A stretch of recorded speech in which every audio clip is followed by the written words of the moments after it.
اب اس موضوع کے آخری حصے کو سمجھتے ہیں کہ آخر مذہب انسان پر کس طرح اثر انداز ہوتا ہے، کس طرح مذہب کے آثار انسان پر نظر آتے ہیں۔ اس سوال کا مختصر سا جواب یہ ہے کہ کوئی بھی انسان ہو، کسی بھی مذہب کا ماننے والا ہو، اس کی فکر الگ ہوتی ہے، اس کا نظریہ الگ ہوتا ہے۔ مثال کے طور پر میں صرف یہ مثال دے رہا ہوں، مسلمان عبادت کرتے ہیں اللہ کی، لیکن عبادت کرنے کا طریقہ الگ ہے، اور دوسرے مذاہب بھی عبادت کرتے ہیں لیکن ان کا طریقہ عبادت مسلمانوں سے الگ ہے، ان کی فکر، ان کا معاشرہ، ان کا نظریہ، سب کچھ ایک دوسرے سے الگ اور منفرد ہے۔ اور یہ معاملہ اس دنیا میں کوئی بھی مذہب اگر موجود ہے، ان تمام تر مذاہب کے ساتھ یہی معاملہ ہے کہ ان تمام تر مذاہب کی فکر الگ ہے، ان کی عبادت کرنے کا طریقہ الگ ہے، ان کی سوچ الگ ہے، ان کا نظریہ الگ ہے۔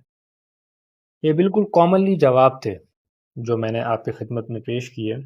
اس موضوع کے حوالے سے۔ پھر انشاءاللہ جب ہم ڈسکس کریں گے قرآن پاک کو جب ہم ڈسکس کریں گے سورہ الفاتحہ سے لے کر سورہ الناس تک، تو پھر ہم تمام تر زاویوں سے چیزوں کو دیکھیں گے اور پھر اس کے بعد اپنا پوائنٹ آف ویو رکھیں گے انشاءاللہ۔ وآخر دعوانا الحمد للہ رب العالمین۔